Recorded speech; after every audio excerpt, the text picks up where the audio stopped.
Right, let's start with the KZN September 2017 paper for chemistry, physical science paper 2. Right, let's go straight to the multiple choice questions. They say which one of the following organic compounds contains carbonyl group? So carbonyl group, we remember the carbonyl group is O bonded to carbon.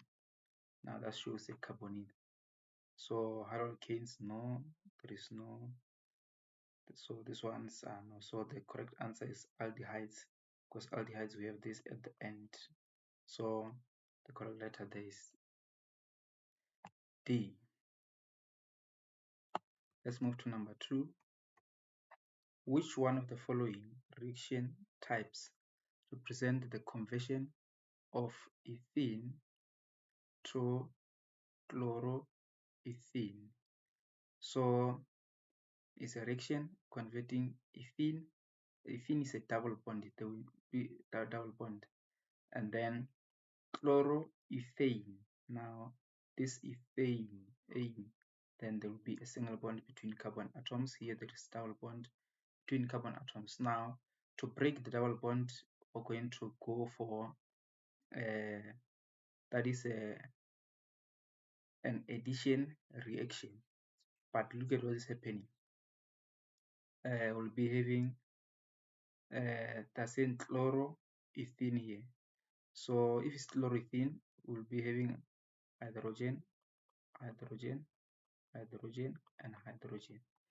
Now, for us to get chloroethene, so it means we must add this to HCl.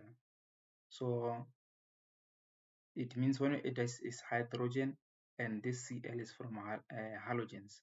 So we're going to have hydrohalogenation for this part. So our correct answer there will be B. Let's move to number 3. In which one of the following reactions, reaction types, is methyl methanoate formed? So when you say methyl methanoate, so this is an ester because of anoate. This is an ester. So in which of the following reaction types is this one? So of course we're going to have the esterification. So that will be our 2 marks. So we can have our esterification here because of this coming from an alcohol, and this will come from carboxylic acid.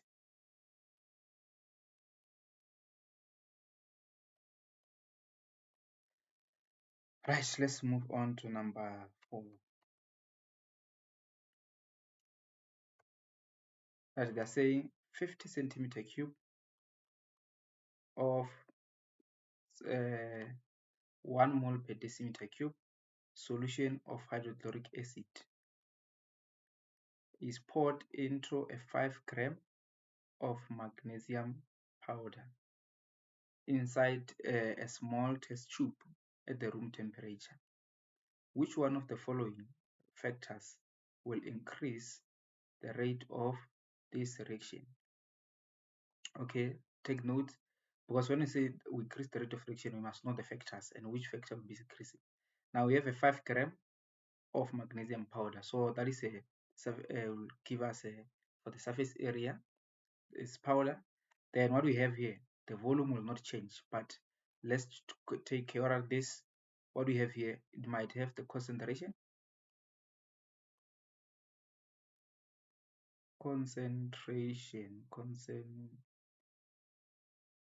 Let's write this. This is the concentration. Concentration. Now on this concentration, that is a factor, and here we have the surface area, or Yes, then this the truth. That is the two things that we have the factors here. Now there's a which factor here. Using 100 centimeter cube of a 0.1 mole decimeter cube solution of hydrochloric acid at the room temperature. Oh, another thing is a temperature here. So we're still at the room temperature, so there is nothing that will change here. And then using 5-gram magnesium ribbon. So when we use ribbon, then it means we're going back, we're going to from powder to the ribbon, we're decreasing the rate of reaction, decreasing the temperature of the acid solution to 10. Now we're not going there, that we're decreasing the temperature will decrease the rate of reaction. Now increasing the temperature of acid, now we've increased the temperature, that is the answer, because we want an increase in the rate of reactions.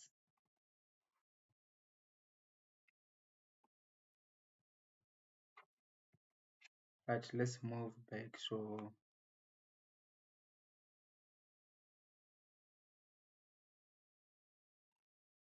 1.5.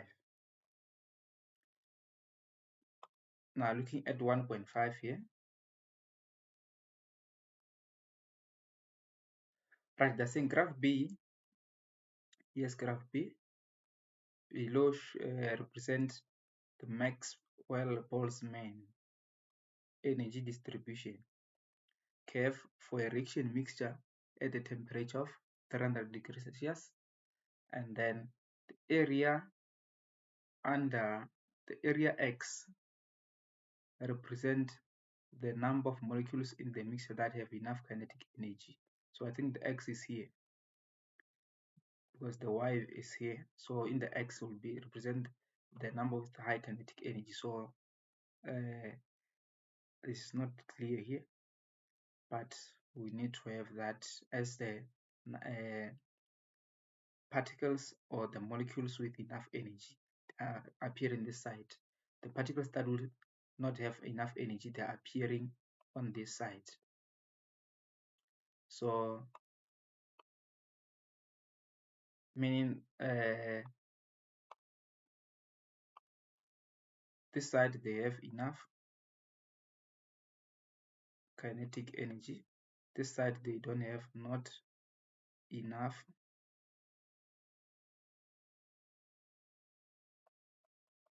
EK.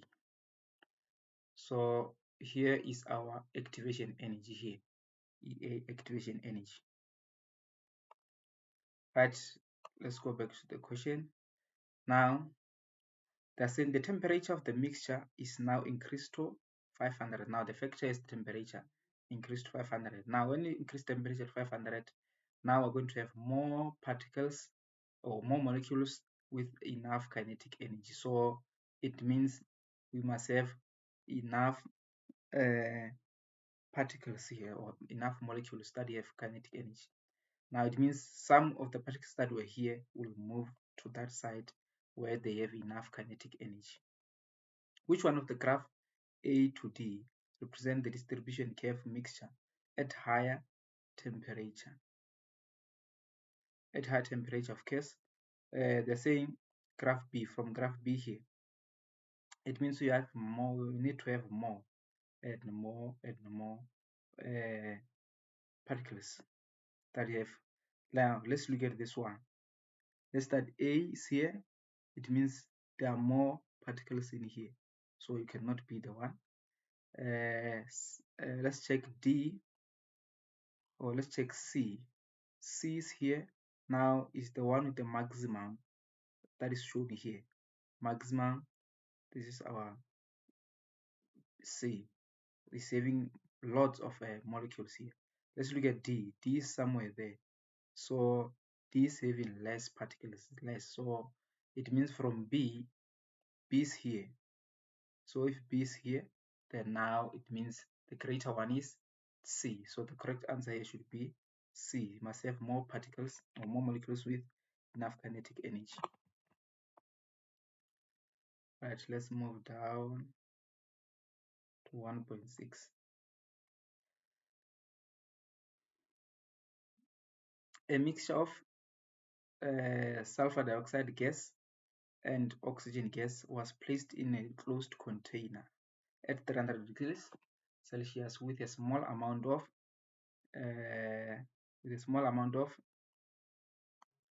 this is vanadium oxide. So I think that is a catalyst. So this should be a catalyst, a suitable catalyst. Catalyst that need to be there. So at a certain time, various changes in the physical condition applicable to the reaction to the chemicals themselves were made. The graph below represents the rate of reaction against time. Yeah, that is a kind of challenging graph where we have the rate of reaction versus time for chemical equilibrium. Which one of the following changes below explain the change in graph at 20 seconds? So at 20 seconds is here. What could have happened then? So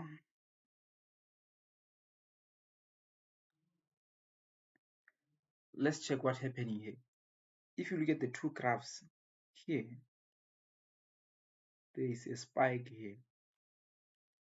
Now if there is this spike that is going together in this way, it means the factor there is not concentration, and then the factor that can happen here is the temperature and pressure. There are two things that can happen here: the temperature and the pressure. So, but as long as they are moving together in this way and they are moving up, so there is an increase. So let's check where do we have an increase here. Now we set the temperature is here. Let's check if we increase the let's check if we increase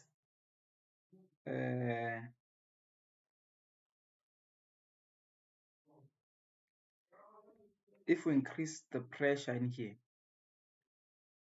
The number of moles here is 2 plus 1. This side we have 3, the number of molecules. This side we only have 2. So if you increase pressure, the direction will favor the forward direction, of course. They will both increase. Then let's look at the pressure can be increased, but again, if there is not pressure, then it means there must be temperature that is being increased. But look at this, for having a spike going up like this, what the one key is there is an increase. So let's check if there is an increase in pressure or temperature here. So number one, there is a decrease in pressure. No. There is an increase in pressure. Yes, one is recorded as increase. There is a decrease in temperature. There is no decrease there. It favors the increase. There is addition of catalyst. Now, when we have addition of catalyst, it will favor both equally, and then there will not be this space here.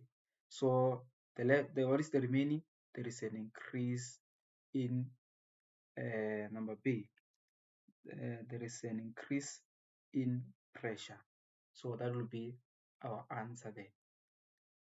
So as we said, there is this spike that shows an increase. So there is an increase in pressure. So that is the correct answer for that. So as long as there is this spike going up, just record that there is an increase. Then the going together, it can be temperature or the pressure there. But looking at the equation, by increasing pressure, it will favor the reaction that has produced the less number of molecules. 1.7. Consider the ionization reaction below. That is the ionization reaction, of course. Now let's look at what's happening. This is H2SO4. Now this is H2O in liquids. Now this H2SO4 is showing that it's an acid. Now it is donated one of the hydrogen then to this one. So it means this will be a base, and then now this one after donating, that will of course be that is will be kind of trick. This one gained this one hydrogen, that will be an acid, and of course a weak acid. Then this one is supposed to be a base. So when you lose the hydrogen ions, then it will become a base. So it means this is a conjugate acid pair, and this one will go with this one acid base pair action. A conjugate acid base pair is, let's check, number one, saying H2SO4 to this one. So we agree that this is an acid to base conjugate pair. So okay, this is then this one to acid, no, that is not correct. Acid to base of H2O, that is not correct. This one, no. So the correct answer here is A, as we shown on this part. Number 8, during electrolysis of a concentrated sodium chloride solution, water is reduced and not sodium ions, because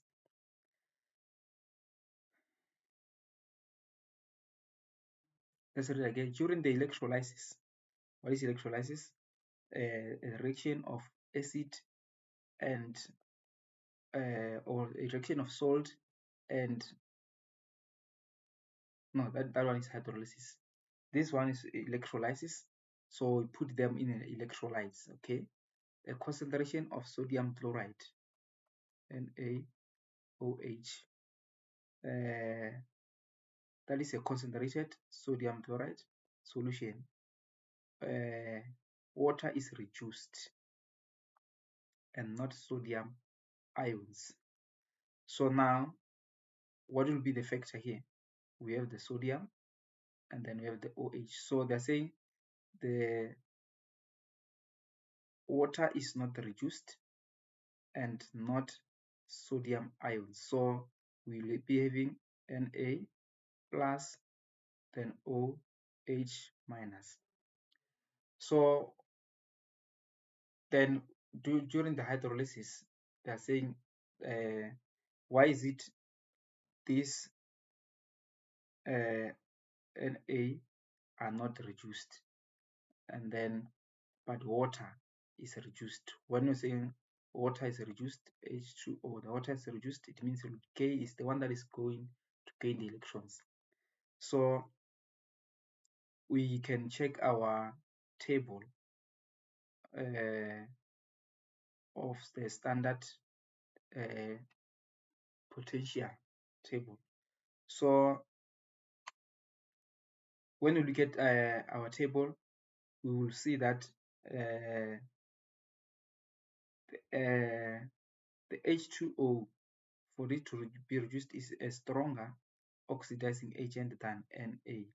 So let's go and check them on the table. But we'll see that H2O is a stronger reducing agent than the sodium. So let's check, look at the table here. Table 4b. Yes, table 4b. Now look at that, look at this one. NaOH. Okay, that is Na, sodium ions, and they'll form sodium. Now let's go and check for water. Which reaction that is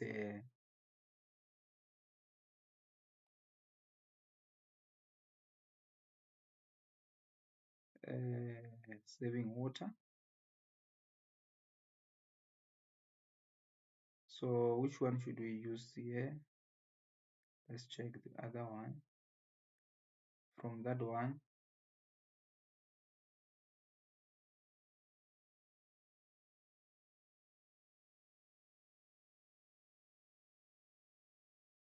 that one is with sulfur. Okay, this other one, that is nitrogen. The other one, this one of oxygen.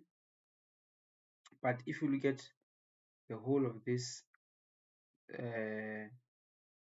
solutions that you are producing water, they are all down there. All of them, they are all down. Oh, here's another one of H2O here, having this other part here. But looking at that from table 4b, the other one, that the one that's coming there is an oxidation. The one that is appearing down there is a reduction. So our table is increasing that way.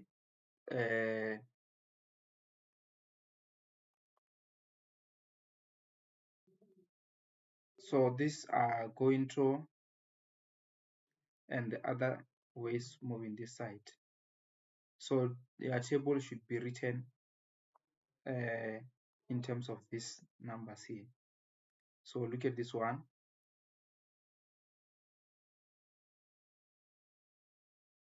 So here we'll find when we go up is stronger,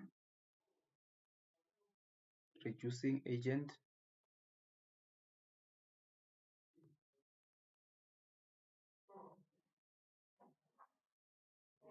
And down there, stronger oxidizing agent.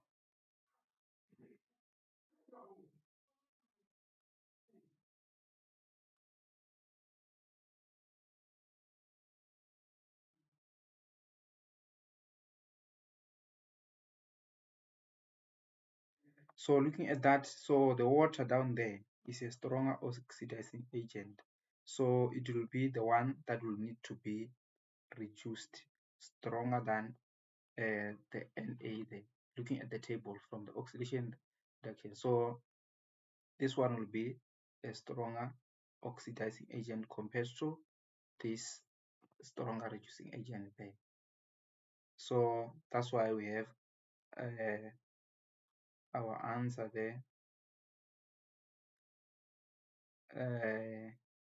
SD.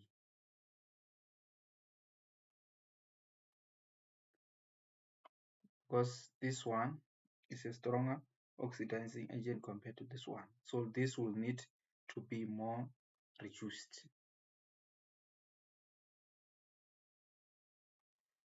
Right, a solution of copper 2 chloride, which is CuCl2, must be stored in a metal container.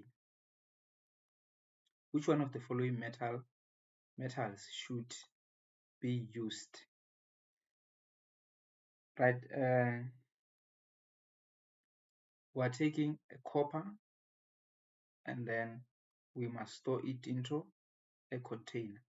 So you must check our table that these two metals, they must not react, because if they react, then we're going to have a problem. So looking at the table again, so we should see that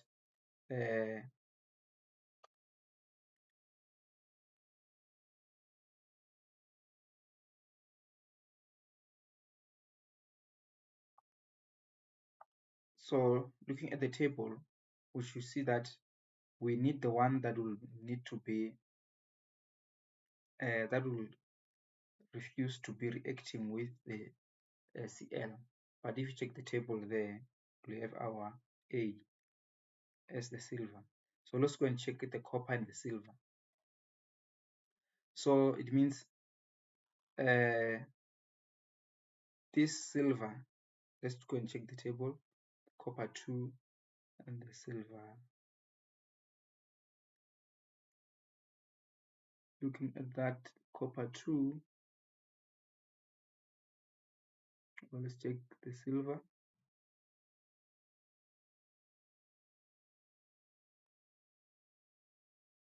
Copper 2 is here.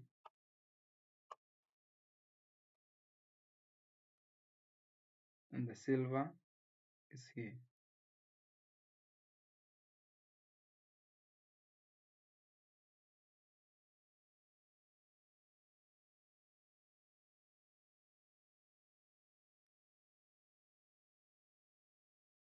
So looking at these two numbers,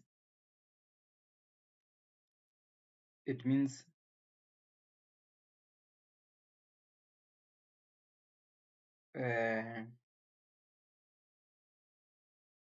from this table, this one is for A, but you can see that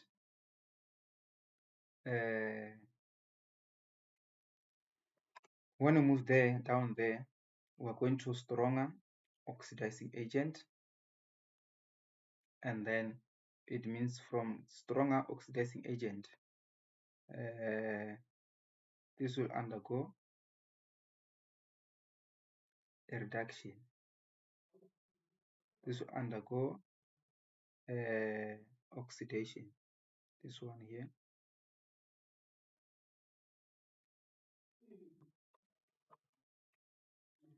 So it means the silver will need to be reduced. Will need to be reduced more than the copper. So this one is a stronger oxidizing agent, so will need to be reduced first than the copper. So if we put them together in a reaction here, now if you check our Standard cell, so we're going to have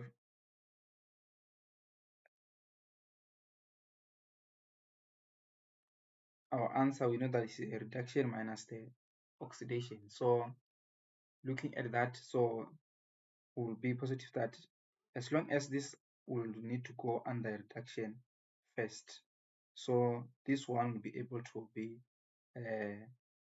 and be oxidized correctly inside that container. So that is what we do with the table.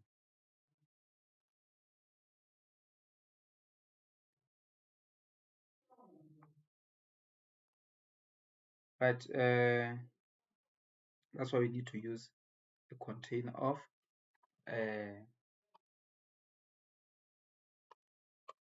Ag of a silver. So if you use Zn, of course the two will react to each other, the magnesium and the iron. So that's why we keep in copper 2. Which one of the following fertilizers? So this one, this question is out, so we're going to leave it here.